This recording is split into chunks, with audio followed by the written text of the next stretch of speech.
वृंदावन एक ऐसा स्थान जहां हर सुबह संगीत से शुरू होती थी, जहां यमुना का जल धीरे धीरे बहता था, जहां हरे भरे पेड़ों के बीच गायें चरती थीं और जहां हर हृदय में प्रेम बसता था।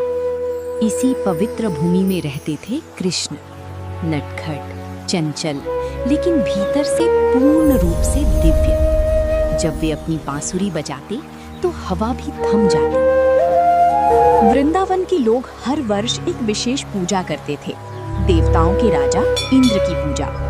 इस बार का त्योहार बहुत ही धूमधाम से मनाएंगे। हाँ, लड्डू तैयार हैं और बच्चे भी खेल रहे हैं।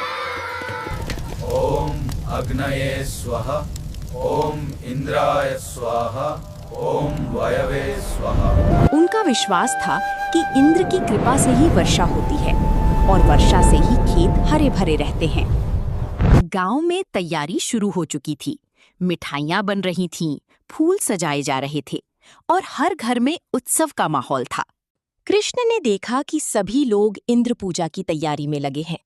उन्होंने अपने पिता नंद बाबा से पूछा, पिताजी, हम ये पूजा क्यों करते हैं? नंद बाबा ने उत्तर दिया, बेटा, इंद्रदेव वर्षा की देवता हैं।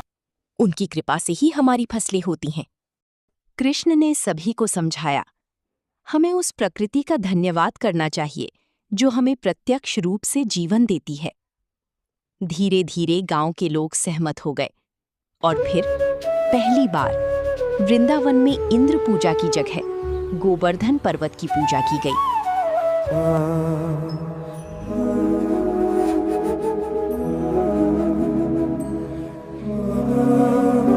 भोजन के पहाड़ बनाए गए, गायों को सजाया गया और पूरे प्रेम से गोवर्धन की आराधना हुई।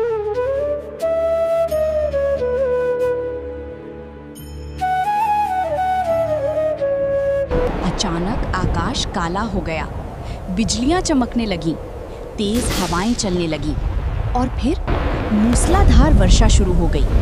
नदियां उफान पर आ गईं, घर डूबने लगे, लोग भयभीत हो गए।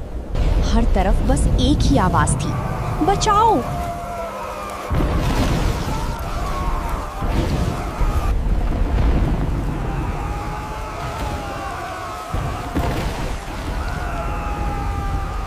सब लोग कृष्ण के पास पहुंचे।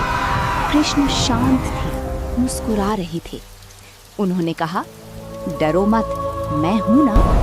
और फिर कृष्ण ने अपनी छोटी उंगली पर पूरा गोवर्धन पर्वत उठा लिया। आओ, सब इसके नीचे आ जाओ। इंद्र ने देखा कि उनका तूफान भी कृष्ण को नहीं हिला पाया। तब उन्हें एहसास हुआ, ये कोई साधारण बालक नहीं, ये स्वयं भगवान हैं। इंद्र पृथ्वी पर आए और कृष्ण के सामने झुक गए। मुझे क्षमा करें प्रभु, मैं अपने अहंकार में अंधा हो गया था। और उस दिन से कृष्ण को कहा जाने लगा गोवर्धनधारी। अहंकार हमेशा विनाश की ओर ले जाता है। सच्ची भक्ति और विश्वास हमेशा रक्षा करते हैं।